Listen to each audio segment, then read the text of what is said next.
अस्सलाम वालेकुम and very very very good morning to you. आज का टॉपिक जो है वो बहुत बड़ा टॉपिक है एंड सबसे पहले तो मुझे बताइए आपकी ज़िंदगी कैसी है, आपके हालात ठीक हैं? It's wonderful to see all of you guys and thank you for tuning in to channel 24 to our show. बहुत बहुत शुक्रिया। आज का टॉपिक जो है वो अल्टरनेटिव मेडिसिन पे है, लेकिन हम बहुत सारी चीज़ों के बारे में बात करेंगे। इसके अंदर हम एलोपैथी के बारे में भी बात करेंगे, हिकमत के बारे में भी बात करेंगे और अल्टरनेटिव मेडिसिन जो है उसके बारे में बात करेंगे। Wide range of things. और मैं आप एक्सपेक्ट करता हूँ कि आप टेलीफोन कॉल्स भी करेंगे और साथ साथ बीमारियां जो हैं उस आजकल की जो प्रेवलेंट बीमारियां हैं, आजकल ज़्यादा जो बीमारियां हो रही हैं, हार्ट अटैक से लेकर नज़ला ज़ुकाम खांसी तक, सब चीज़ों के बारे में बात करेंगे। लेकिन ज़ाहिर है ऑब्वियसली हम स्टेप बाय स्टेप चलेंगे। आइए मैं आपको अपने मेहमानों से मिलवाता हूँ। आज मेरे साथ मौजूद हैं ऑफ कोर्स हकीम अताउर रहमान साहब। अस्सलाम वालेकुम सर, कैसे हैं आप? बहुत बहुत शुक्रिया for being here on the show. Doctor Izhar from alternative medicine, बहुत बहुत शुक्रिया डॉक्टर साहब आपका, thank you so very much. And doctor Ayesha Isani is live with us from Islamabad. अस्सलाम वालेकुम डॉक्टर साहिबा। अस्सलामुअलैकुम जी, thank you for calling me. बहुत बहुत शुक्रिया डॉक्टर साहबा for being here on the show. मैं आप ही से शुरू करता हूँ। मुझे ये बताइए आजकल कौन सी ऐसी बीमारियां हैं जो देखने में आ रही हैं जो शायद इससे पहले इतनी ज़्यादा नहीं थी लेकिन इन दिनों बहुत ज़्यादा हो गई हैं? देखिए वो तो कुछ तो मौसमी बीमारियां हैं, ठीक है, चेंज ऑफ सीजन के साथ। अब जब स्प्रिंग आ रही है तो अब आपको asthma, cold, flu, end of winter और बिगिनिंग स्प्रिंग, ये चीजें ओवरलैप करेंगी और बहुत ज्यादा ये पेशेंट्स ऐसे आ रहे हैं दमे के साथ और इस तरह, और ब्रीदिंग प्रॉब्लम्स। अच्छा डॉक्टर साहब और क्वेश्चन, क्या अब मैं सवाल तो बहुत इन डेप्थ डिटेल जवाब चाहता है, लेकिन मैं चाहता हूँ कम से कम थोड़ा सा हम बात ज़रूर कर लें, क्योंकि उसके बाद फिर हम बात ज़रूर करेंगे इस पे डिटेल के साथ। लेकिन अक्सर देखा गया है कि हम ओवर द काउंटर पाकिस्तान में ओवर द काउंटर हम एंटीबायोटिक्स जो हैं वो ले लेते हैं और एंटीबायोटिक्स लेने के बाद हम गूगल डॉक्टर्स बन जाते हैं और अपने बच्चों को या बड़ों को हम ये खुद ही से प्रिस्क्राइब भी कर देते हैं। तो इसके बड़े एडवर्स इफेक्ट देखने के अंदर आए हैं। मुदाफ़ियत जो इम्यूनिटी जो है वो बहुत कम हो गई है। तो इस ट्रेंड को कैसे ख़त्म किया जाएगा? देखिए ये तो रेगुलेशन से ही खत्म होगा और strict action on this pharmacist और जो ये वेंडर्स हैं फॉर ये दवाइयों वाली दुकानें और ये इनके सेलर्स।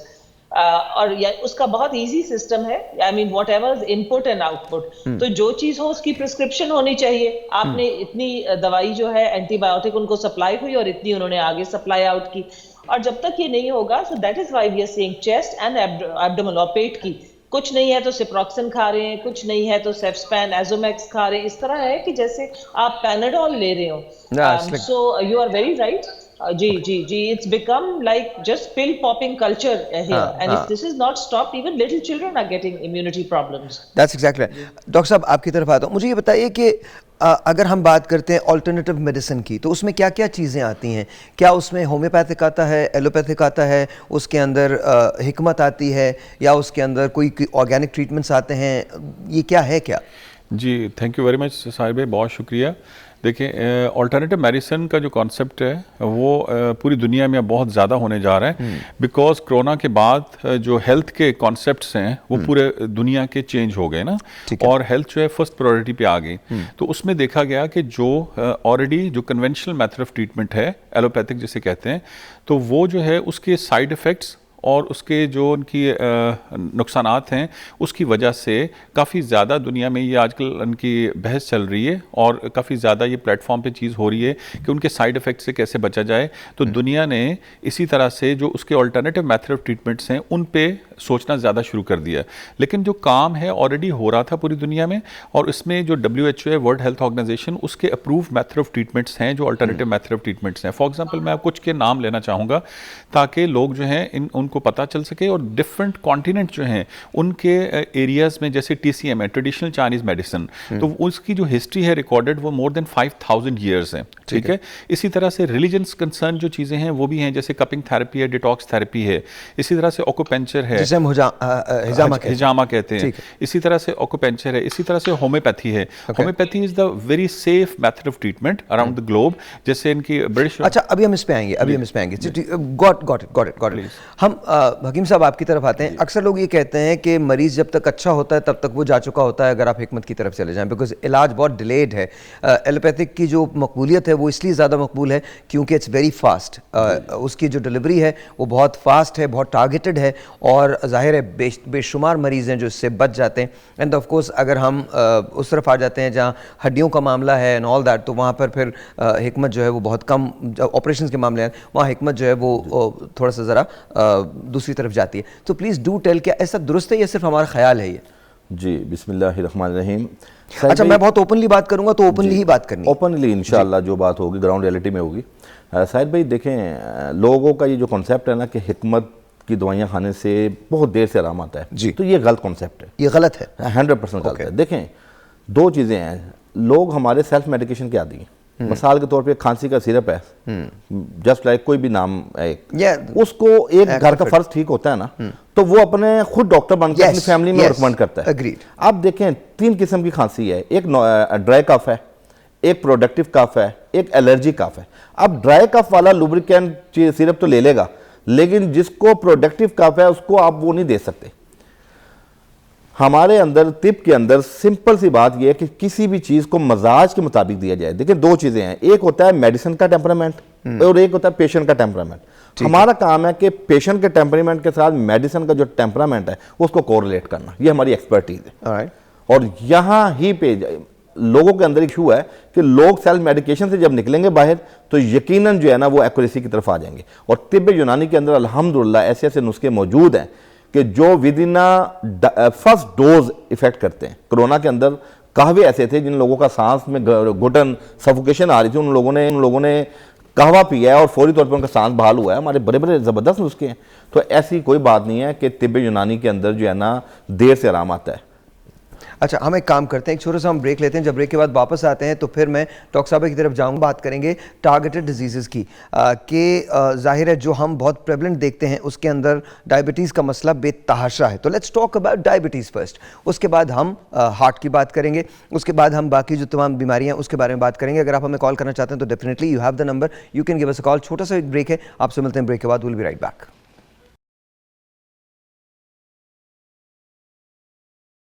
रेगुलर ये है कि ज़्यादातर तो टेस्ट हम अपने घर पे ही अपनी मशीन पे चेक कर लेते हैं। और ये है कि क्या कहते हैं, कभी कभार मौका मिल जाए तब जाके टेस्ट करवा लेते हैं। नहीं, कभी और ज़रूरत तो करा लेते हैं, लेकिन अल्हम्दुलिल्लाह बिल्कुल फिट है, अल्लाह का शुक्र है। रेगुलर टेस्ट बस कभी ज़रूरत पड़ जाए तो करवा लेते, नहीं तो ना से। ये तकरीबन हम कोई 1 माह बाद 1.5 माह बाद। हाँ बिल्कुल रेगुलर, क्योंकि एक्सरसाइज करते हैं, फिट रहते हैं, वॉक वगैरह करते हैं, तो ऐसा कोई प्रॉब्लम हुआ ही नहीं कभी। जब होगा तो कोई सिम्टम्स होंगे तभी टेस्ट करवाने जाएंगे। तकरीबन 6 मंथ बाद। 6 मंथ तकरीबन शुगर वगैरह के टेस्ट वगैरह हो जाते हैं। रेगुलर यार, मतलब इस तरह कोई ब्लड प्रेशर शुगर है क्योंकि कोई मसला ही नहीं पेश आया, बंदे को फील हो गया मुझे कोई मसला है तो फिर करवाते हैं, अदरवाइज नहीं करवाते। तकरीबन 2-3 मंथ बाद। Every 6 months. मैं डेली अपना खुद ही मॉनिटर करती रहती हूँ ब्लड प्रेशर। रेगुलर मैं तकरीबन 6 वीक में एक दफ़ा भी करवा लेती हूँ, 6 माह बाद भी करवा लेती हूँ। 15 दिन बाद। मैं कभी नहीं कराया। मेरा ख्याल है कुछ 6 मंथ के बाद करा लेता हूँ। वैसे शुगर तो नहीं कराता, CBC करा लिया, इस तरह करा लिया। मैं 3 महीने बाद 4 महीने बाद करवाती हूँ। ऑलराइट जी, अब ये एक बहुत बड़ा मसला है। एक मिसरा था, बहुत देर की मेहरबान आते आते, तो बड़े सिंपल सा एक रूल हमने अपनाया हुआ है कि जब तक कोई चीज़ ख़राब नहीं होगी तब तक in certain cases it's okay, लेकिन when it comes to your health I think आप कॉम्प्रोमाइज़ करते हैं। डॉक्टर साहब आपकी तरफ आता हूँ, मुझे ये बताइए हमारे यहाँ ये रुझान क्या है, कब पता चलता है? क्या बहुत लेट हो चुका होता है जब हमें ये पता चलता है कि शुगर हो गई है? और फिर एक कॉन्सेप्ट शुगर के हवाले से ये पाया जाता है कि अगर इंसुलिन पे चले गए तो ये बिल्कुल हरफ आखिर है, इसके बाद कुछ नहीं किया जा सकता मरीज़ का। तो ये थोड़ा सा इसकी ज़रा क्लैरिटी दे दीजिए। जी बिल्कुल स्पॉट ऑन आपने बात की। और हकीकत ये है कि जैसे ही पर्सन लाहक हो के आई थिंक के एग्जॉशन में काम से जाता है या जाती है, तो फिर जाके कोई डॉक्टर के पास गए, टेस्ट हुए और वो there is no concept of annual checkups. एक सिंपल चीज है, annual checkups, medical checkups young लोगों के लिए, मिडिल एज और ओल्डर, सब पे वाजिब है जी। आई मीन रियली इट्स वाजिब, it's what I should use. और and this other thing is prevention. आप अगर टाइमली टेस्ट कराएंगे पता चलेगा तो प्रिवेंशन का कॉन्सेप्ट जो है क्लियर होगा। और so then what we need to do is have this ji, it should be mandatory। और ये जब मतलब जैसे ही लोग जॉब्स में जाते हैं, जॉब्स के बगैर घर पे भी हों, आई थिंक इसकी आगाही मीडिया के थ्रू बहुत जरूरी है। बेसिक टेस्ट करवाएं अपने, और बाकी जो प्रिवेंटिव मेजर्स हैं वो भी बार बार टीवी पे चलने चाहिए। अच्छा डॉक्टर, आई थिंक ये बेस्ट वे है। डॉक्टर साहब ये बताइएगा कि ये जो डायबिटीज़ है जो पाकिस्तान में बड़ी तेज़ी से इसके मरीजों में इजाफा हो रहा है, उसके सिम्टम्स क्या होते हैं और किस एज में हो सकती है? जी, मैं तो अब क्योंकि एक टर्शरी केयर में काम कर रही हूँ और स्ट्रेसेस और प्रेशर्स की वजह से मैंने तो अपने जो यंगर कोलीग्स हैं 35, 39, you know, around these mid-30 levels, they've all become diabetic। मैं तो हैरान हूँ कि अभी मेडिकल ऑफिसर्स ही हैं और डायबिटिक हो गए। और ये है going to the toilet frequently, feeling thirsty, losing weight, feeling fatigued, ये कुछ ऐसे निशानात है। क्योंकि वो डॉक्टर्स होते हैं तो वो फिर भी अपने आप को चेक करवा के कदरन पहले कर लेते हैं। But the age group has come down to the 30s level, अच्छा व्हिच इज टेरिफाइंग। पहले ये 50-60 वाले एज थी। डॉक्टर साहब दो चीज़ें मैं पूछूंगा, उसके बाद मैं डॉक्टर इजहार के पास जाऊंगा, फिर हकीम साहब के पास जाऊंगा। लेकिन दो चीज़ें, एक चीज़ तो इसी से रिलेटेड है कि इलाज क्या है एलोपैथिक में शुगर का, और लोग इंसुलिन से डरते क्यों हैं? पहला सवाल तो मेरा ये है, तो इसका जवाब दीजिएगा। लेकिन दूसरा सवाल भी साथ साथ है, वो सुन लीजिए, बिकॉज मेरे लिए ये बड़ी, मुझे लगता है कि ये बड़ी अलार्मिंग सी एक सिचुएशन है कि लोग वेट लूज करने के लिए एक मखसूस दवा का इस्तेमाल करते हैं जिसे शुगर के पेशेंट को प्रिस्क्राइब किया जाता है। मैं नाम ले लेता हूँ, ओज़ेम्पिक उसका नाम है, या इसी किस्म की और दूसरी ड्रग्स जो हैं उनको इस्तेमाल किया जाता है वेट लूज। तो जिन लोगों की शुगर ठीक है, क्या वो ओज़ेम्पिक लगा सकते हैं अपने वेट को लूज करने के लिए? देखिए, नंबर 1 जैसे आपने कहा कि इसकी जो इंसुलिन वर्सेस ओरल मेडिसिन, देखिए इनिशियली ओरल पे ही स्टार्ट होते हैं और अगर उसके साथ लाइफस्टाइल आप रेगुलेट करें और वो कंट्रोल हो जाए तो वेल इनफ। बट अगर नहीं हो रही तो there is no harm. Insulin is the closest thing to a natural product, तो आप फिर फौरन इंसुलिन पे कन्वर्ट हो जाए, और बल्कि वो आपके किडनीज और बाकी ऑर्गन्स के लिए ज्यादा मुफीद है। Oral drugs have their side effects, बिल्कुल, ये तो एक एस्टैब्लिश्ड फैक्ट है, राइट। अच्छा, सेकंड जो आपका था कि दीज मेडिसिन्स, देखिए then if a proper specialist says कि आपको ये चाहिए, मेटफॉर्मिन की मैं एग्जांपल लेती हूँ, पॉलीसिस्टिक ओवरीज बहुत कॉमन है यंग गर्ल्स में, उसके लिए बहुत कॉमनली दी जाती है ये मेडिसिन। लेकिन वो भी एक it should be under the auspices of a specialist, endocrinologist for example, not just for losing weight, which is ridiculous, for treating something like polycystic ovaries, और वो महदूद मुद्दत के लिए होती है, 3 months हो गया या 6 months हो गया, और उसमें मॉनिटर होते हैं हार्मोन लेवल्स भी, और लेकिन डॉक्टर साहब इस तरह वन ऑफ नहीं होना जी। लेकिन डॉक्टर साहब आपको पता है ना कि मैं जो कह रहा हूँ ये एक बहुत बड़ी हकीकत है। पाकिस्तान में इस वक्त बेशुमार लोग ऐसे हैं जो इस पे अच्छा, one last question before I move on to the gentleman here, मुझे ये बताइएगा कि क्या हम ऑर्गन फेलियर की तरफ जाते हैं अगर आपको ज़ियाबेतीस है या डायबिटीज़ है, जैसे शुगर कहते हैं उर्फ़े आम में, तो कौन कौन से ऑर्गन इससे मुतासर हो सकते हैं? देखिए, सबसे पहले जो है इट्स योर आईज, आपकी विजन लूज होना, cataract, early cataract development, hepatic problems है, आपको फैटी लिवर हो जाता है, इतना कॉमन है जी फैटी लिवर पाकिस्तान में। फिर न्यूरोपैथी शुरू हो जाती है, जो नहीं कहते कि सुइयां चुभती हैं और इस तरह टांगे कमजोर हो गई, और वो जी this is one of the most commonest reason is this diabetes undiagnosed, even those with diagnosis. तो ये न्यूरोपैथी शुरू हो जाती है। तो आप देखिए कि it's not one organ, it's your liver, then your kidneys, फिर रीनल फेलियर की तरफ चले जाते हैं लोग over prolong periods of time. So kidneys, liver, your brain, your cognitive senses, your neuropathies, तो eyes such an important organ. तो आप ये देखिए कि you are finished as a person, I am sorry to say, if you don't take this thing seriously. अच्छा, अब देखिए, अब हमने डॉक्टर साहब से बात की है, मैंने कंप्लीट बात की है, उसके 2-3 रीजन है। पहला रीजन ये है कि खुदा का वास्ता गूगल डॉक्टर्स मत बने, पहला रीजन। दूसरी बात यह है टेस्ट अपने पीरियोडिकली कराएं, आप मुकर्रर कर लें कि आपने टेस्ट करने हैं। तीसरी बात, अगर डॉक्टर आपको ये कह रहा है कि आप इंसुलिन पे जाएं, खुदा का वास्ता, ये it's not end of the world, बल्कि इंसुलिन चूंकि नेचुरल प्रोडक्ट के बहुत क्लोजेस्ट है, इस वजह से आपके ऑर्गन फेलियर से बच सकते हैं आप। और प्लीज़ खुदा का वास्ता बगैर किसी डॉक्टर के असिस्टेंस के अपने तौर पे कोई मेडिसिन खुद तजवीज़ ना करें। अब यहाँ तो हमने शुगर की बात की जो एलोपैथिक में अवेलेबल है, अब आते हैं ऑल्टरनेटिव मेडिसिन की तरफ। डॉक्टर साहब, आपका स्टेटमेंट है और आप ये कहते हैं कि आप लिख के देते हैं कि हम 90% ऑफ द केसेस के अंदर शुगर को रिवर्स कर लेते हैं टाइप 2 के अंदर। तो how is that even possible? क्या वो किस तरह से होती है? राइट, थैंक यू साहिर भाई। असल में देखें, सबसे इंपॉर्टेंट चीज़ है कि हमने जो भी कन्वेंशनल मेथड ऑफ ट्रीटमेंट चल रहा है, ठीक है, जो भी WHO के अप्रूव्ड मेथड ऑफ ट्रीटमेंट्स हैं सब ठीक हैं, एक चीज़, राइट। अब उस हमें बायस नहीं होना चाहिए, लेकिन असल में देखना है कि जब हम अप्रोच करते हैं किसी मेथड ऑफ ट्रीटमेंट में, तो अगर उनकी तरफ से ये आंसर आता है कि we haven't any proper treatment और इसमें सिर्फ मैनेज हो सकता है थ्रू आउट द लाइफ, सारी जिंदगी you have to take medicine, और ये कंट्रोल नहीं हो, यानी आपका खत्म नहीं होएगी और मैनेज सिर्फ हो सकती है टेम्परेरी।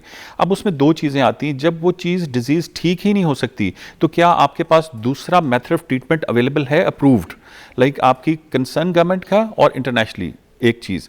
और उसके बाद अगर वो है तो क्या उसको अप्रोच करने में क्या हर्ज है? नंबर 2, आप देखें थ्रू आउट द वर्ल्ड, मेरा बहुत ज़्यादा टाइम जो है वो बरतानिया में गुजरा है, और हमने इनकी वहाँ सीखा भी है, और इंटरनेशनली भी बहुत सी इंटरनेशनल और कंट्रीज़ में मेडिकल यूनिवर्सिटी के साथ लिंकअप हुए हैं। हमें ये नहीं समझ आती कि हम जो रिसर्च बेस्ड चीज़ें देखें, होम्योपैथी एक proper scientific method of treatment है जिसको 2.5 सदियाँ हो चुकी, राइट। और इसमें जो बरतानिया में ब्रिटिश रॉयल फैमिली है, they have established their own British royal homeopathy hospital 150 years back, right. और उनका सारा ट्रीटमेंट होता है इस स्टैंडर्ड से, आपको पता होना चाहिए, ये बहुत इंपॉर्टेंट ट्रीटमेंट है, एक चीज़। दूसरे नंबर पे ये कि उनके होम्योपैथी में उनके इसमें प्रॉपर ट्रीटमेंट है। डॉक्टर साहब, दे अंडरस्टैंड, वो बिल्कुल दुरुस्त, आपकी बात बिल्कुल बजा। होम्योपैथिक से या होम्योपैथी से या ऑल्टरनेटिव मेडिसिन से मैं बिल्कुल इज्तनाब नहीं कर रहा, बिल्कुल ठीक है, ये सही है। लेकिन व्हेन इट कम्स टू, हम बात करें पर्टिकुलरली शुगर की, उसी पॉइंट ऑफ व्यू से आ रहा हूँ। देखिए, शुगर जो है बेसिकली 3 इश्यूज हैं। जब तक हम इसे समझेंगे नहीं, सिर्फ मेडिकेशन से अगर आप समझते हैं कि आप जैसे भी आपका लाइफस्टाइल है, डिसेंट्री लाइफस्टाइल है, डाइट जैसी आप ले रहे हैं वैसे लेते रहें, और उसके बाद फिर सिर्फ मेडिसिन लेने से हो जाएगा, इसको समझने की जरूरत है। इसको अगर हम 3 पार्ट्स में डिवाइड करें तो मैनेज हो सकती है। एक तो ये कि जो डायबिटिक पेशेंट है वो खुद अपने आप को इन्वॉल्व करे इस चीज में, सिर्फ डॉक्टर पे नहीं रहे, सिर्फ doctor is a one part, ठीक है। इसमें प्रॉपर मेडिकेशन जो भी आपको समझ आती है, जो कहते हैं कि हम ट्रीट कर सकते हैं, राइट। नंबर 2, आपका जो लाइफ स्टाइल है, जब तक आप वो नहीं चेंज होंगे, हम कहते हैं जब आप रिवर्स कर सकते हैं या कंट्रोल करके मेडिकेशन से आप खत्म कर सकते हैं, तो इसका मतलब ये है कि आपने अपने लाइफ स्टाइल को लाजमी चेंज करना है। नंबर 3, इसमें डाइट बहुत ज्यादा इंपॉर्टेंट है। अगर आप आई थिंक 40 के बाद ऐसी डाइट जो हम एडवाइज करते हैं डायबिटिक पेशेंट को, वो जर्नल हर बंदा लेना शुरू कर दे जो कि बिल्कुल नॉर्मल है, तो आई थिंक डायबिटीज होएगी नहीं। तो इस चीज को हम, वो एक हेल्दी डाइट है, हम समझते हैं कि हम जब तक अपना इनकी रेगुलरली जैसे हम डाइट ले रहे हैं, जो बहुत गलत है, ठीक है, अगर हम वही लेते रहें, हम भाई हेल्थ की तरफ आएं। आप 40 के, बिकॉज हमारी फिजिकल एक्सर्शन नहीं है, डाइट सारी रॉन्ग ले रहे हैं और डिसेंट्री लाइफस्टाइल है, तो इस वजह से हम मेडिकेशन कितना काम कर लेगी। तो ये क्लियर कट 3 पार्ट्स हैं, इसकी हम प्रॉपर मैनेजमेंट देते हैं। अगर कोई इसको फॉलो करता है, आप ये कह रहे हैं कि होम्योपैथ में इलाज मौजूद है? नहीं, 100% हर चीज का इलाज मौजूद है। ऑलराइट, मुझे एक ब्रेक लेना, ब्रेक के बाद मैं हकीम साहब की तरफ जाऊंगा और फिर हम दिल की बात करेंगे। असल प्रॉब्लम होता क्या है, दिल क्यों मुतासर हो जाता है? वैसे तो न्यूरोपैथी की डॉक्टर साहब बात कर रही थी सुइयां चुभने की। आप अगर बच्चों के स्कूल की फीसेस देख लें तो भी सुइयां चुभेंगी, अगर आप बिजली का बिल देख लें तो भी सुइयां चुभेंगी, अगर आप टेलीकम्युनिकेशन कोई भी फ़ोन आप इस्तेमाल कर रहे हैं उसका बिल देख लें तो भी सुइयां चुभेंगी, सियासतदानों की तकरीरें सुन लें, बहुत सारी सुइयां चुभेंगी। ब्रेक लेते हैं।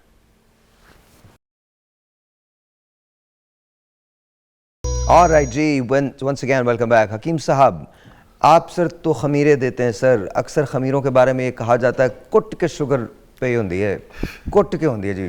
वो खमीरा, मुझे अब रेशम याद है, खमीरा मरवरीद हुआ करता था, अब मुझे पता नहीं अब वो एग्जिस्ट करता है या नहीं करता, लेकिन ये खमीरों से तो शुगर का इलाज पॉसिबल है इसमें जी? हिकमत में साहिर भाई, शुगर का all of the world treatment मौजूद नहीं है, ठीक है। मेरे नज़रिए के मुताबिक, तिब के मुताबिक हम लोग ये कहते हैं कि मैनेजमेंट इज़ अवेलेबल। ठीक है। और जितने भी हमारी पैथीज हैं वो मेरे ख्याल में मैनेजमेंट कर रही हैं, नहीं, ट्रीटमेंट सभी ये कहते हैं, एलोपैथिक भी यही कहता है, आई थिंक अल्टरनेटिव मेडिसिन जो है वो भी यही कह रही है कि मैनेजमेंट इसकी होती है because it's a condition. Absolutely. लेकिन तिब्बे यूनानी के अंदर अल्लाह पाक ने ऐसे इंग्रेडिएंट्स मौजूद हैं, ऐसी जड़ी बूटियाँ मौजूद हैं जो हमारे लबलबा के पैनक्रियास के बीटा सेल्स की डीजेनरेटिव चेंजिंग्स को भी रोकती हैं। ओके। प्लस इंसुलिन की जो प्रोडक्शन आपकी बॉडी की शुगर को कंट्रोल करने के लिए जो इक्वल होती है उसको भी प्रोडक्शन को बढ़ाती हैं। अच्छा, मैं आपको एक चीज़ ये बताता चलूँ कि हमारा एक बहुत बड़ा अलमिया है, हमारे शुगर के पेशेंट अपना, आप अभी टेस्ट की बात कर रहे थे ना, वो टेस्ट खुद करते हैं। हमारे पास पेशेंट आते हैं, हम उनको कहते हैं कि आपकी अलामात शुगर की है, उन्होंने कहा हकीम साहब हमें तो पेशाब ज़्यादा नहीं आता, और हकीम साहब मेरा तो जख्म ये देखें, यूँ छीलते हैं जख्म, वो कहते हैं देखिए कल ये ठीक हो जाएगा। तो ये बैकवर्ड जो सोच है ना लोगों की, चेंज होनी चाहिए। शुगर का जो एथेंटिक टेस्ट है वो HbA1c है 3 माह का, उसके अंदर बिल्कुल एक्यूरेसी के साथ आप अपने आप को मॉनिटर कर सकते हैं कि वो 6 से ऊपर चला गया अगर HbA1c, तो वो निहायत अलार्मिंग सिचुएशन है। दूसरी चीज़ ये कि शुगर बेसिकली लाइफस्टाइल है, सेडेंटरी लाइफस्टाइल, आपका स्ट्रेस लेवल, आपका ओबेसिटी लेवल और आपके खाने पीने की जो बेहतियाती से ज्यादा बेअतदाली इसमें काउंट करती है। अब दोनों चीजें डिफरेंट है। आप देख लें, कुछ लोग टका के मीठा खाते हैं, उनको शुगर नहीं होती, और कुछ लोग अपना खाना, उनका कोई टाइम टेबल ही नहीं है। रात अल्लाह ने बनाई है आराम के लिए और दिन काम के लिए बनाया, तो रात को काम हो रहा है, दिन को आराम हो रहा है, तो आपकी बॉडी का मैकेनिज्म, पूरा सिस्टम खराब होगा। बॉडी के केमिकल जो सुकून चाह रहे हैं उनको जबरी बुनियाद पे आप जगा रहे हैं, वहां शुगर होगी आपको। ये सारी लाइफस्टाइल है। अच्छा, हमारे यहाँ माशाल्लाह अल्हम्दुलिल्लाह अर्क गुलाब एक छोटी सी एक अर्क है। आपने खमीरे की बात की ना, वो हम देते हैं खमीरा, हमारे कोरोना तिबा आज भी हम रिकमेंड करते हैं, हमारी इसमें बड़ी अल्लाह ने बड़ी शिफा रखी है। अर्क गुलाब सुबह निहार मुँह जो लोग आधा कप पीना शुरू कर दें शुगर के पेशेंट, मैं समझता हूँ कि आप जो भी ट्रीटमेंट ले रहे हैं, मैनेजमेंट कर रहे हैं, आप ज़मीन आसमान का फ़र्क पा लेंगे। और दूसरी चीज़, बेड टाइम पे ½ टीस्पून रोगन बादाम, खुद रोगन निकलवाएं बादाम का, और वो आधा चम्मच पी लें। ये वो चीज़ें हैं जो आपकी किचन रेसिपी हैं, घरेलू टोटके हैं। मैं इनको टोटका कहते भी शर्म महसूस करता हूँ, ये ट्रीटमेंट है। और तीसरी चीज़ मैं आपको बता दूं कि शुगर एलोपैथिक के अंदर जब आप टैबलेट देते हैं, टैबलेट आपकी 3 ऑर्गन शुगर मुतासर करती है, एक आपका किडनी, एक आपका हार्ट, एक आपका ब्रेन। जब आप एलोपैथी की टैबलेट देते हैं तो ये तीनों ऑर्गन क्योर नहीं होते, इंसुलिन क्योर करती है। हमारा जो ट्रीटमेंट है अल्हम्दुलिल्लाह, हमारी अगर टैबलेट भी होगी ना हर्बल के अंदर, जिसके अंदर मेथरे होंगे, कलौंजी होंगे, हंजल होगा, मुख्तलिफ इंग्रेडिएंट्स होंगे, अल्हम्दुलिल्लाह वो दोनों मैकेनिज्म के साथ बॉडी में वर्क करेगी। और हमारे पास इसकी क्वालिटी ऑफ चॉइस में एक बड़ी लंबी लिस्ट है जो हमारे पास मौजूद है तिब के अंदर। और हम एक पेशेंट को, मिसाल के तौर पे कॉन्स्टिपेशन है पेशेंट को, हमारा फार्मूला और होगा उसमें।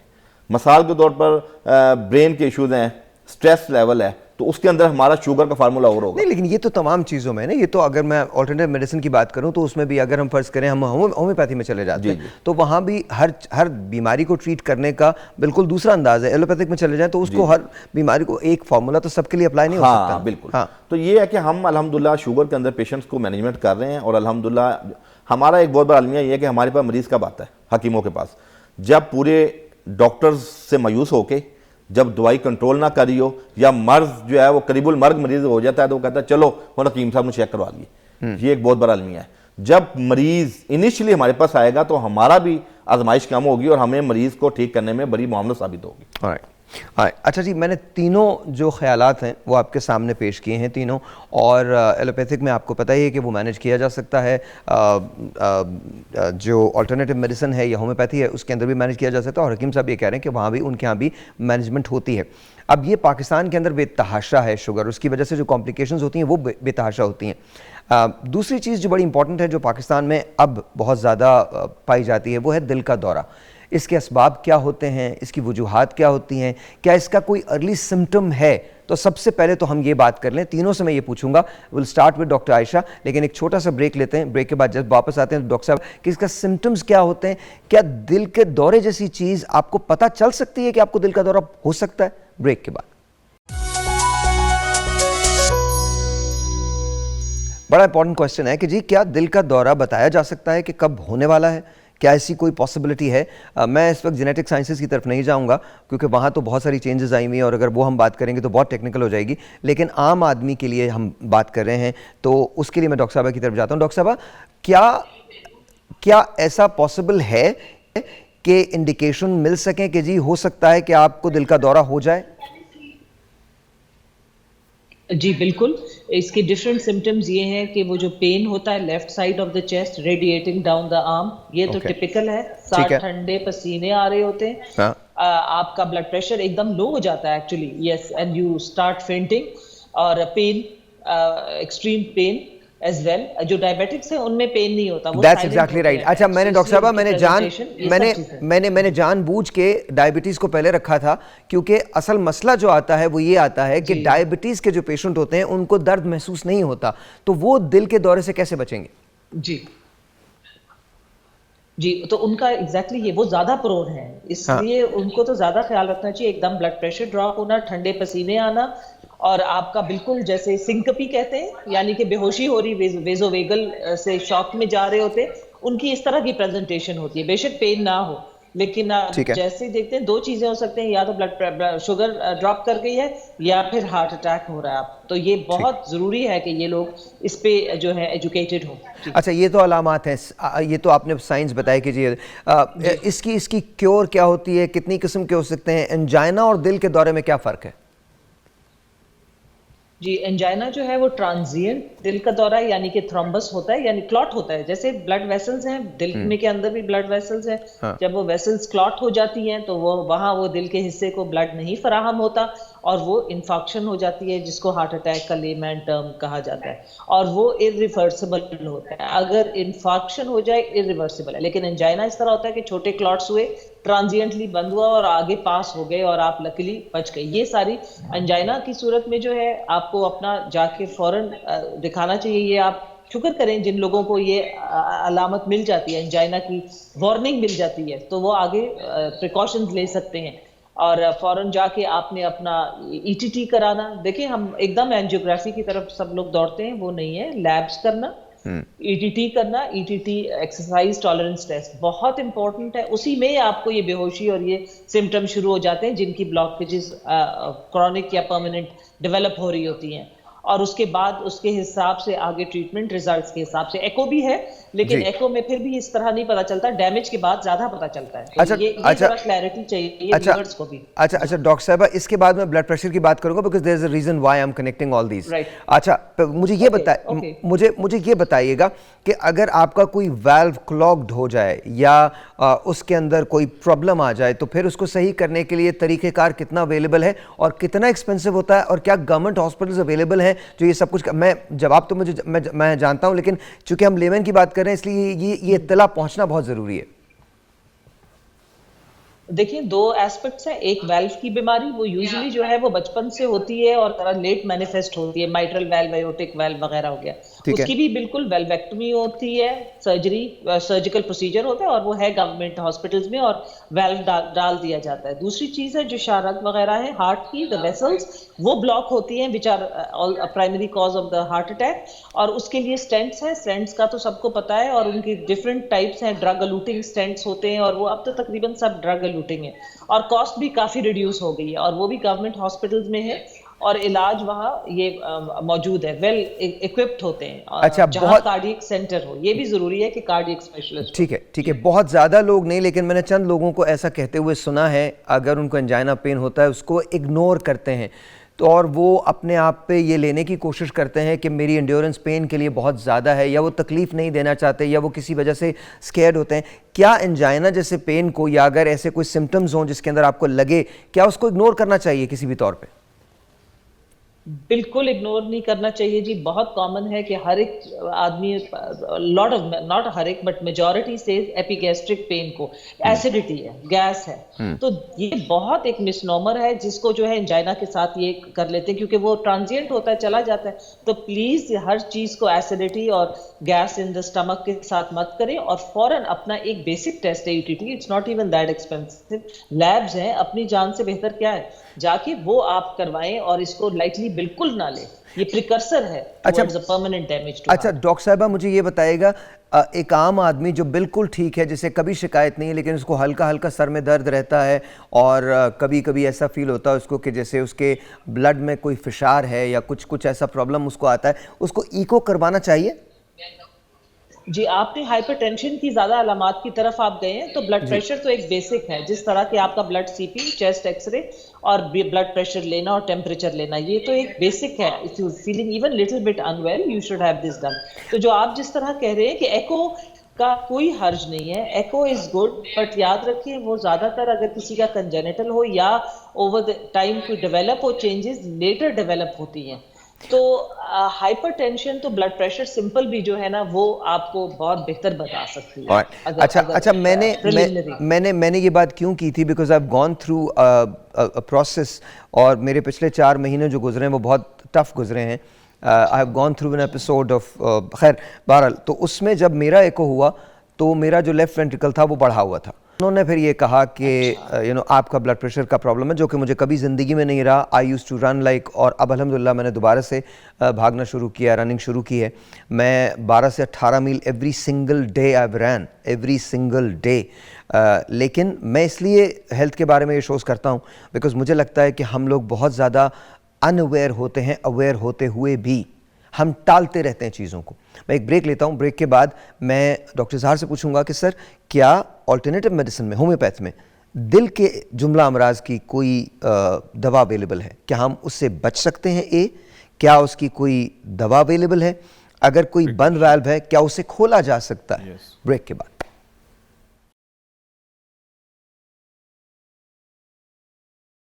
जब दिल बहुत ज़्यादा धड़कने लगे तो जान लीजिए प्रॉब्लम कहीं ना कहीं हो सकती है, वो चाहे कैसे भी धड़क रहा हो। बचपन में एक शेर पढ़ा था, भीगी हुई इस शाम की दहलीज पे बैठे हम दिल के सुलगने का सबब सोच रहे हैं। इससे पहले कि आप बिल्कुल सुलग गए, please make sure you visit a doctor. Sir, alternative medicine, please do tell, क्या इसमें दिल की बीमारी का इलाज है? देखिए, थैंक यू साहिर भाई। जो पहले आपने पूछा है कि बेसिकली आने से पहले प्रिकॉशन के तौर पे इनकी कुछ चीज़ें और प्लस सिम्टम्स जो हो सकते हैं, लाइक ये इंपॉर्टेंट है। जब हो जाए देन उसमें तो बिल्कुल आपके पास चांस कम होता है। हार्ट की डिजीज़ में आप रिस्क नहीं ले सकते, then you'll have to rush to the hospital, ये तो दूसरी बात नहीं है। लेकिन उससे बहुत पहले आपको नज़र आ रहा है, उसमें सबसे इंपॉर्टेंट जो चीज़ है वो एक है कि अगर आपकी वेस्ट, ये जो आम लोगों को देखने की बात है, आपकी जो वेस्ट है, कहते हैं shorter the belt longer the life, longer the belt shorter the life. Yes, अगर आपकी वेस्ट जो कंसर्न है अगर आपकी बढ़ रही है तो ये इट मींस आपको गारंटीड रेड से टिक कर लें, आपको प्रॉब्लम होगी। कमर ही होनी चाहिए। यस, कमरा नहीं हो सकता। कमरा नहीं होना चाहिए, ठीक है। सबसे इंपॉर्टेंट एक चीज, मोटी मोटी बातें जो कि हमें समझना चाहिए, अगर आपकी वेस्ट ज्यादा है, ठीक है, तो जो कंसर्न चार्ट्स हैं उसके अकॉर्डिंग, प्लस वेट अगर आपका ज्यादा है, जो कंसर्न मेल और फीमेल्स का जो स्टैंडर्ड हैं, तो आपको कंफर्म, आपको फिक्रमंद हो जाना चाहिए इसी से। ये नहीं कि आप वेट करें कि आपको लेफ्ट साइड पे पेन हो और उसके बाद पसीने आए फलाना, उन पसीनों का और पेन का वेट ना करें। तो आप उनकी क्लियर कट लिखा हुआ है वॉल पे, भाई आपको प्रॉब्लम होनी है।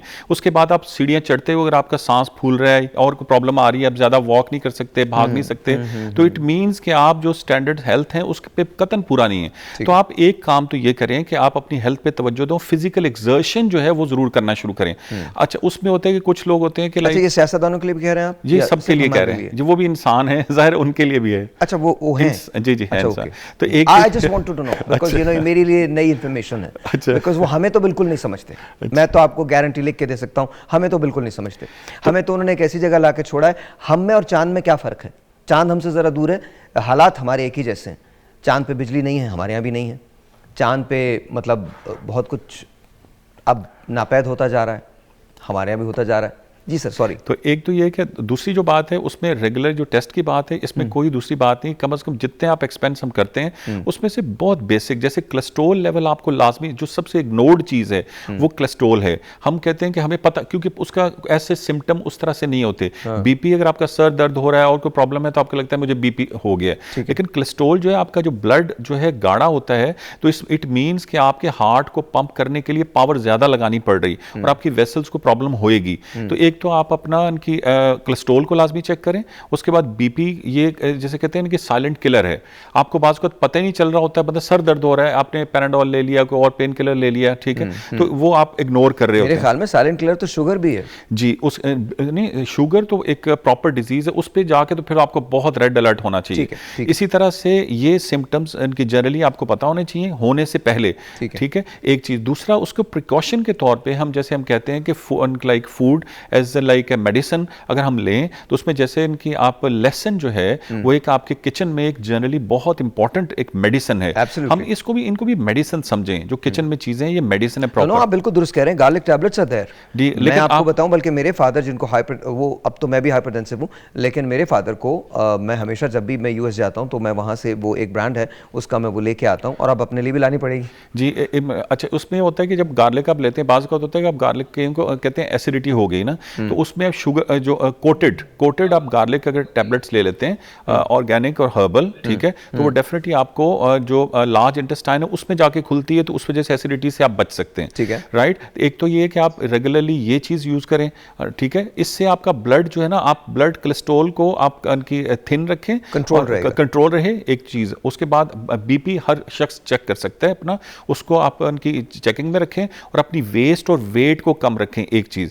दूसरा, हार्ट के पॉइंट ऑफ व्यू से आप देखें कि होम्योपैथी में, और होम्योपैथी हम जो ऑल्टरनेटिव, मेरा सवाल जो है वो ये है कि क्या कोई ऐसा ड्रॉप है जो आपने, जैसे यूजुअली होम्योपैथिक में आर्निका वगैरह देते हैं, आपने डाला और उसके बाद आपने पी लिया, तो प्रिवेंशन कर सके, क्या ऐसा कोई ड्रॉप है? जी, मैं बताता हूँ। उसमें देखें कि इनके इवन जिन लोगों के बाईपास हो चुका है, लाइक वो भी, और जिनको स्टंट डल चुका है वो भी, राइट। उसमें एक जनरली मैं मेडिसिन नहीं इनके शोज में बताता, लेकिन उसमें एक ऐसी मेडिसिन हैं कि वो ऐसी मेडिसिन है मिरेकल, जो कि रेगुलर यूज करें, क्योंकि होम्योपैथी की मेडिसिन के साइड इफेक्ट्स नहीं है।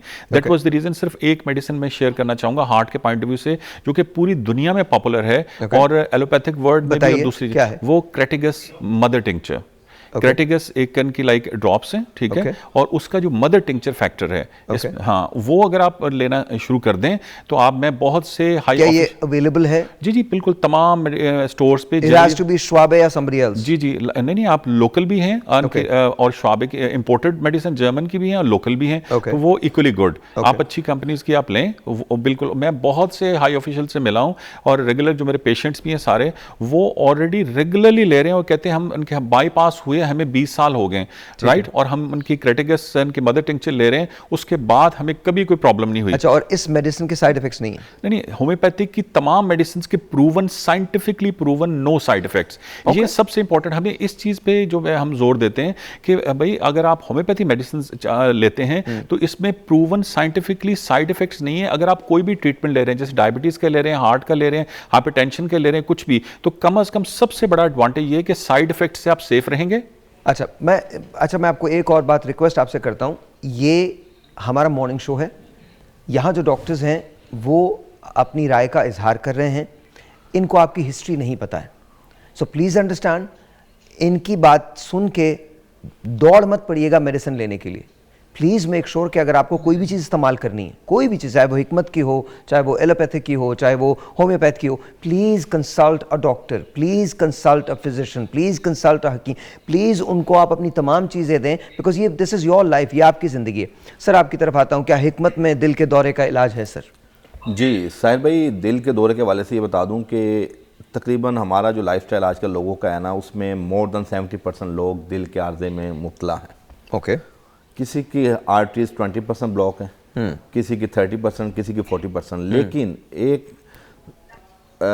एक ऐसा लेवल आता है जहाँ हार्ट अटैक होता है। ओके। जब आपकी पूरे वजूद में जैसे एक इशारे पे ट्रैफिक ब्लॉक हो जाए तो वहाँ कोई रास्ता नहीं मिलता, तो वहाँ हार्ट अटैक की अलामत आती है।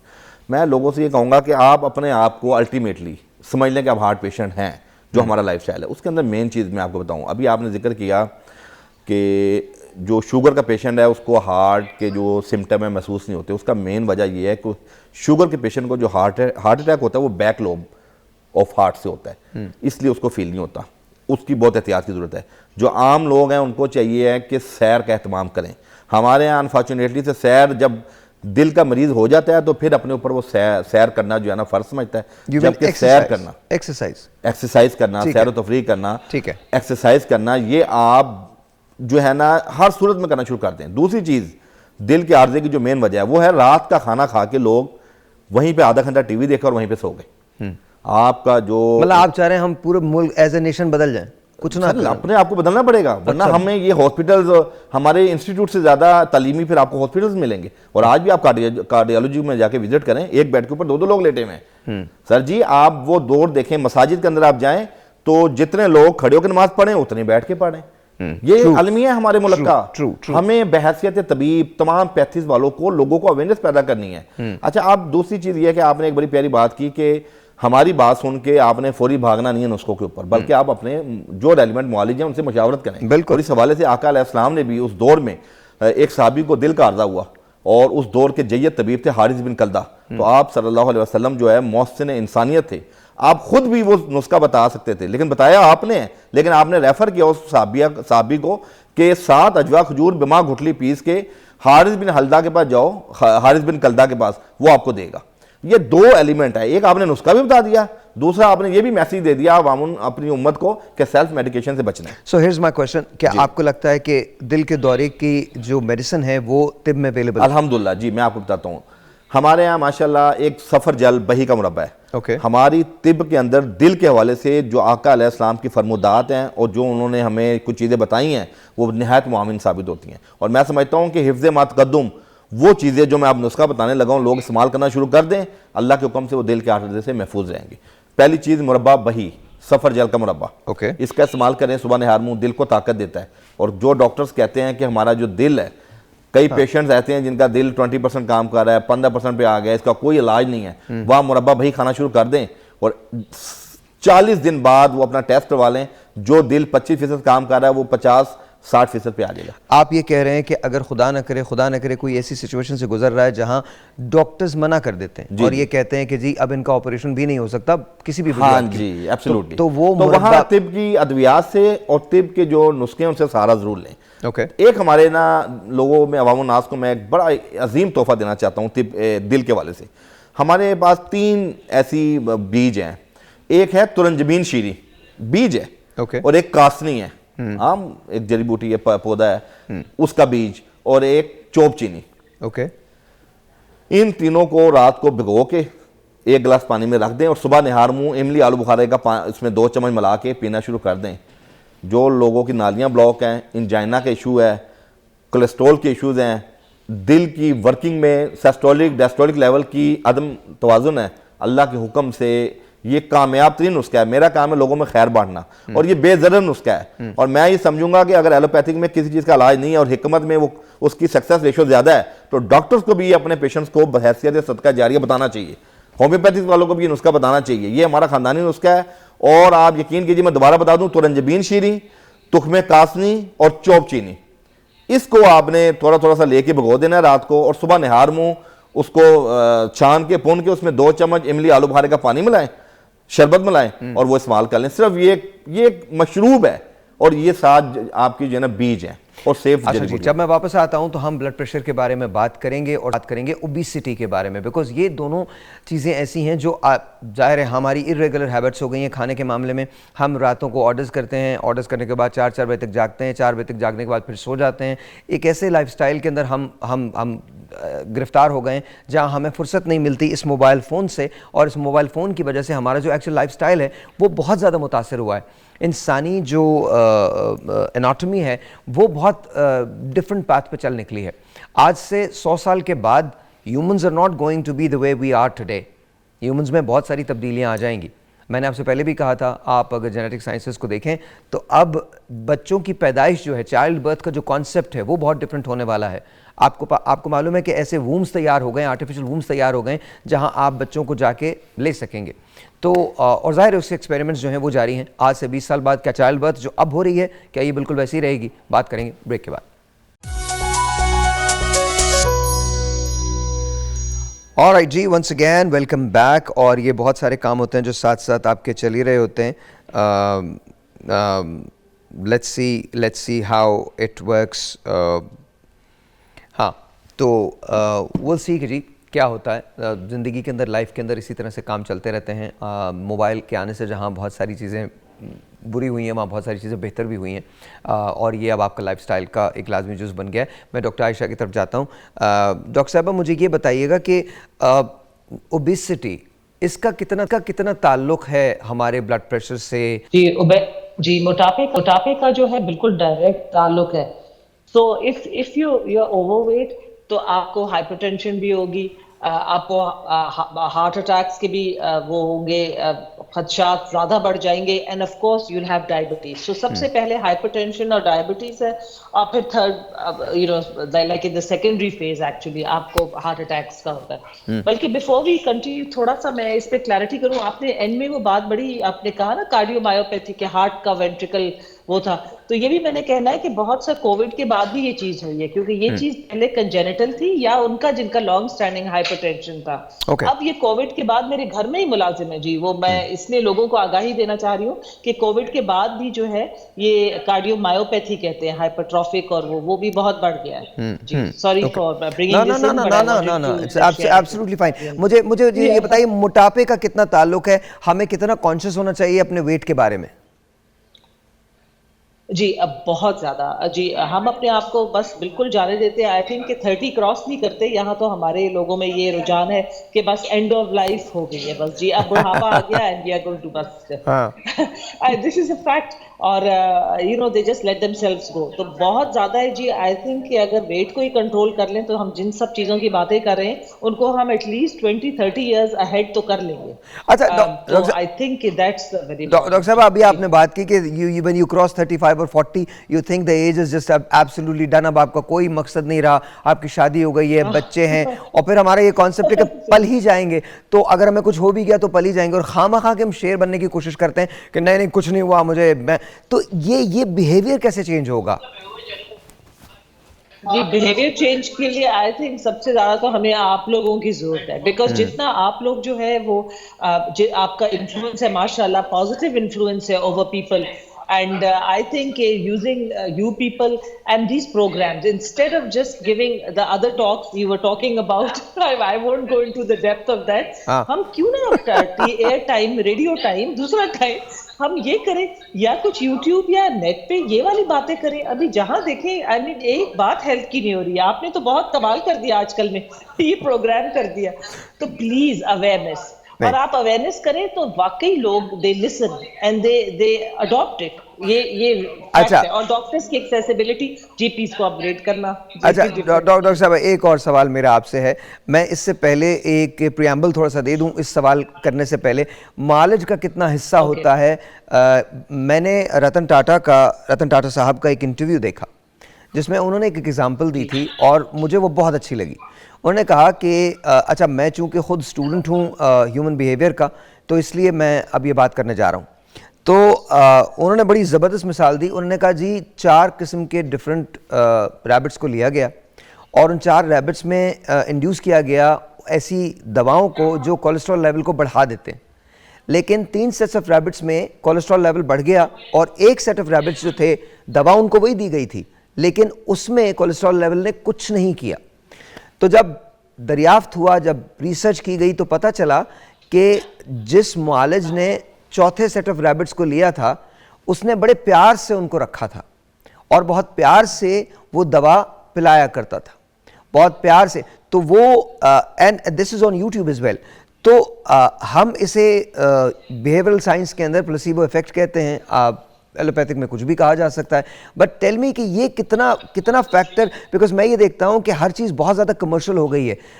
अगर डॉक्टर बात भी करता है, जो कि मैंने यूएस के डॉक्टर्स में या जापानीज डॉक्टर्स में नहीं देखी है, वहाँ पर टाइम दिया जाता है। हमारे यहाँ शायद पेशेंट का इन्फ्लो इतना होता है कि डॉक्टर्स को टाइम नहीं मिल पाता है मरीज़ को प्रॉपरली बताने का या प्रॉपरली समझाने का। तो मालिज कितना किरदार अदा करता है इसमें?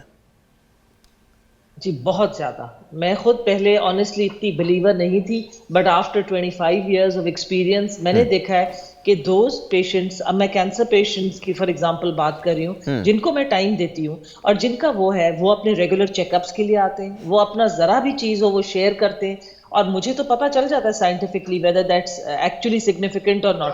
फौरन बुला लेते हैं, उनकी स्क्रीनिंग हो जाती है और सारा कुछ। तो आप ये देखें कि कितना ज्यादा मेरा रोल है। मेरा तो एक पेरेंट का रोल है, एक टीचर का रोल है, मतलब इतने रोल्स हैं कि और मैं पता नहीं वो फुलफिल कर पाती हूँ या नहीं है। कोशिश तो बहुत होती है। तो मेरा मैसेज अपने सब इनका है, जीपी से लेके स्पेशलिस्ट तक, कि give them time, give them quality time. आपका वो एक लफ्ज, एक सपोर्ट का लफ्ज इतना ज्यादा मानी रखता है कि उनकी लाइफ माशाल्लाह इतनी लॉन्गेविटी आ जाती है। जी डॉक्टर साहब आपकी तरफ आता हूँ, बताइए मुझे सर, मोटापे का इलाज है सर, मोटापे से क्या कॉम्प्लिकेशंस हो जाती हैं? राइट अच्छा साहिर भाई, सबसे इम्पॉर्टेंट है कि जो ओबेसिटी है, हम लोग जो जनरल हमारा ट्रेंड है, हम कहते हैं कि लाइक 10 से 15 या 20 साल में हम इस हालत में पहुँचे कि अब हमसे चला नहीं जाता, और ऐसी सूरत हाल है जिसमें हम कहते हैं कि बस अब पता नहीं क्या होने जा रहा है। लेकिन हम चाहते हैं कि डॉक्टर साहब एक ऐसी पिल दें जो कि हम बस एक खाएं और सुबह हम जो है ना फिट हो जाएं साहिर लोधी की तरह। और इतना ज़्यादा हम, मैं आपके लिए कहने वाला था कि आपकी तरह लगने लगे। अच्छा, बिकॉज जितनी जॉगिंग आप कर सकते हैं वो लाइक आई थिंक हमसे भी नहीं होती। हम तो स्विमिंग करके और थोड़ा स्क्वाश खेल के गुजारा कर लेते हैं, लेकिन माशाल्लाह you are super fit.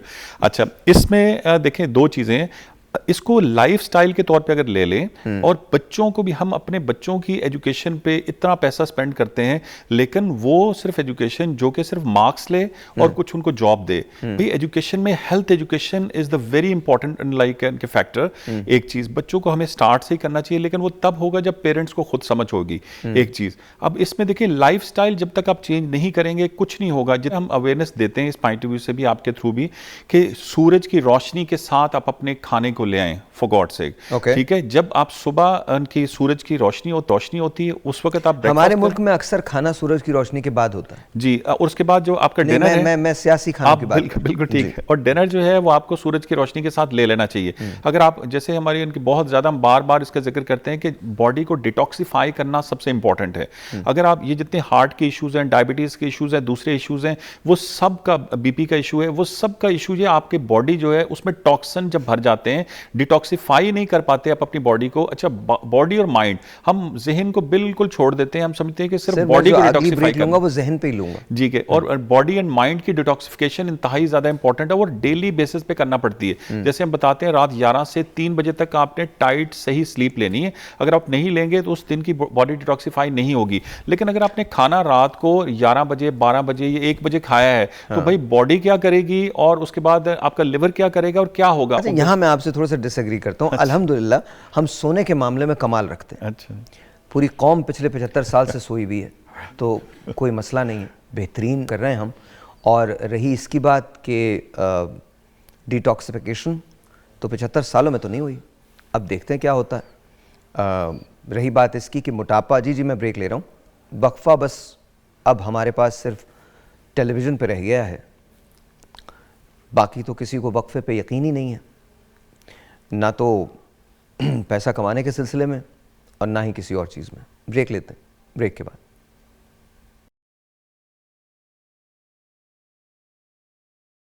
Alright जी, वंस अगेन वेलकम बैक।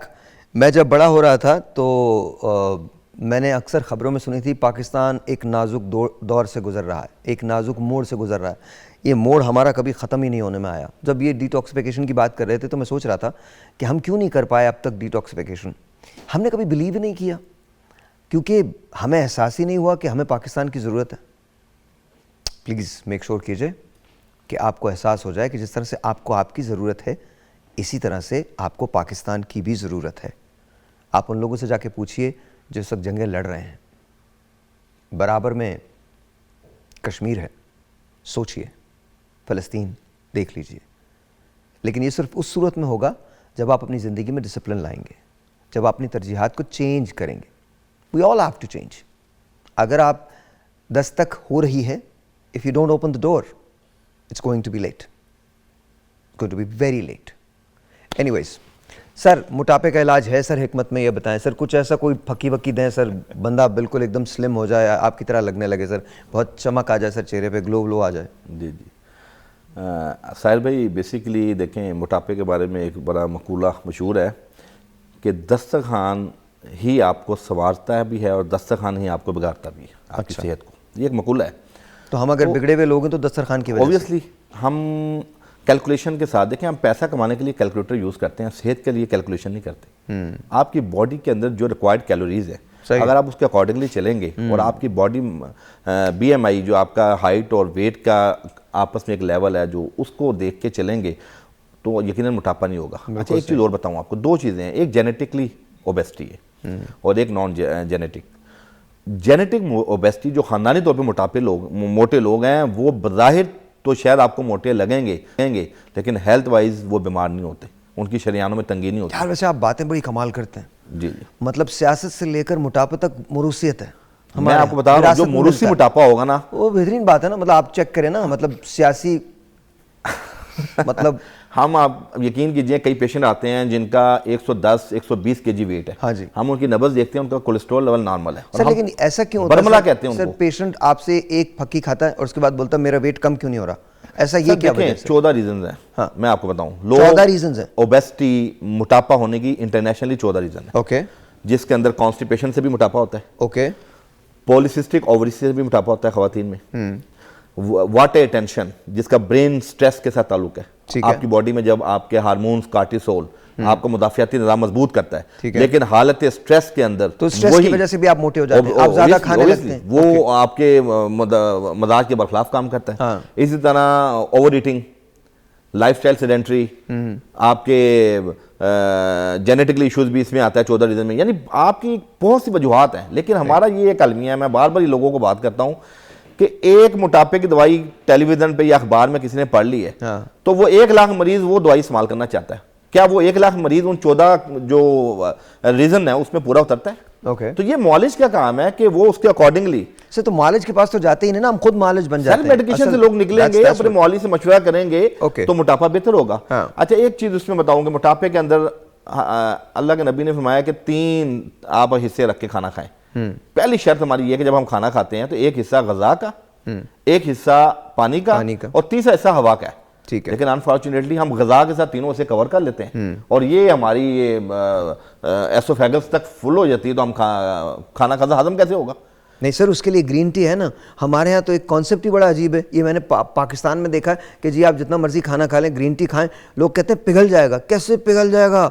आपने इतना बड़े बड़े संडेज खा लिए, कैसे पिघलेगा? आपने चीज़ केक खाया है, स्ट्रॉबेरी, पता है आपने हर चीज़ तो खा ली, इसके बाद पिघलेगा कैसे सर? सर ग्रीन टी के बारे में सुन लें आप। ग्रीन टी पी के हमारे पास लोग आते हैं जो गैस्ट्रिक अल्सर का शिकार हो जाते हैं। ओके। ड्यूडेनल अल्सर हो जाता है ग्रीन टी पी के। अब डॉक्टर साहब ने बड़ी प्यारी बात की कि लहसन, लोग सुन लेते हैं जी लहसन, अब अल्सर भी कॉज करता है लहसन, तो इसीलिए एंटेराकोटिड टैबलेट देते हैं कि इंटेस्टाइन में खुले। ये बड़ी खूबसूरत बात की है।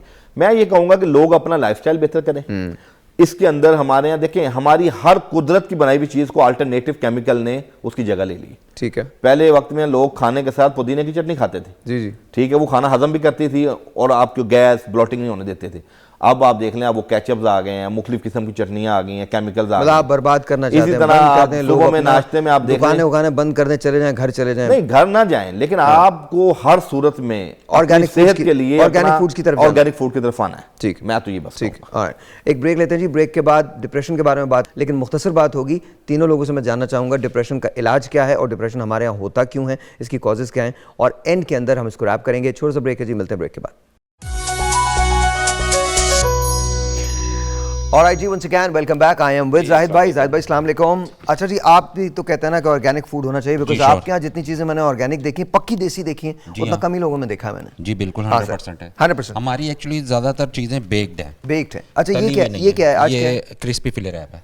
क्रिस्पी फिले है, और उसमें क्या होता है फिले रैप में? फिले है, उसके ऊपर फिश का फिले है? नहीं, चिकन फिले। चिकन फिले, ओके। चिकन फिले, आइसबर्ग हैं, और साथ हमारी बनाई हुई कॉकटेल सॉस, हैलपिनो सॉस, और साथ इसमें जो सा ना वो क्रम्स लगा। पता नहीं मुझे क्यों आज पॉलिटिक्स इतनी याद आ रही है। कॉकटेल तो हमारे यहाँ भी बने और ऐसा वैसा कॉकटेल बनता है, बहुत ज़बरदस्त बनता है हमारे यहाँ कॉकटेल, सियासी कॉकटेल बहुत ज़बरदस्त बनता है। रेसिपी नहीं मिलती है ना? नहीं सर, मिलती है सर, आपको नहीं पता कहाँ मिलती है, मिलती है। अच्छा जी, तो ये मुझे सॉरी मुझे ये बताएं इसकी रेसिपी कहाँ मिलेगी? सर ये यूट्यूब पे भी मिलेगी और हमारे पास भी मिलेगी और यहाँ पे भी मिलेगी 24 न्यूज़ चैनल पे। ऑलराइट जी, तो आप हमें इंस्टा पे फॉलो कर सकते हैं, फेसबुक पे फॉलो कर सकते हैं। ऑफ कोर्स आपको अगर इसकी रेसिपी चाहिए है तो आप यूट्यूब पे ज़रूर जाके ये वाला पोर्शन देखें। अगर आप लाहौर में हैं तो मारफा को विजिट करें, इट्स रियली अमेजिंग। और अगर लाहौर आने का प्रोग्राम है तो भी आप मारफा को विजिट करें, because it's a must. Thank you sir, बहुत बहुत शुक्रिया sir. Very quickly I start with doctor साहिबा। डॉक्टर साहिबा, बहुत एक अगले इंशाल्लाह किसी शो के अंदर डेफिनेटली आपको मैं दावत दूंगा डिप्रेशन पे बात करने के लिए, बट प्लीज़ डू टेल, हमारे मुल्क में जो प्रॉब्लम्स हैं उनमें डिप्रेशन बहुत ज़्यादा है, कोई ऐसी टिप है जिससे डिप्रेशन कम हो सके?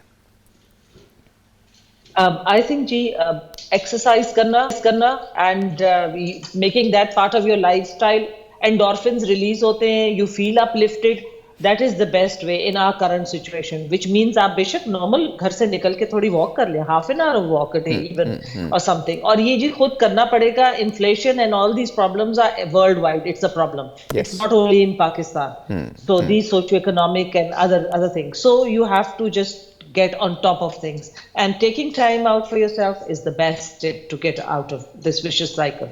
Thank you. हकीम साहब जी, इसमें ये कि मैं ये कहूँगा कि लोगों का अल्लाह के ऊपर तवक्कल कम हो गया और लोगों पे तवक्कल ज़्यादा हो गया। तो एक तो पहली चीज़ ये है, रिज़्क़ के हवाले से परेशानी, बच्चों की शादियों के हवाले से तफक्कुरात, अल्लाह पे यकीन नहीं रखते।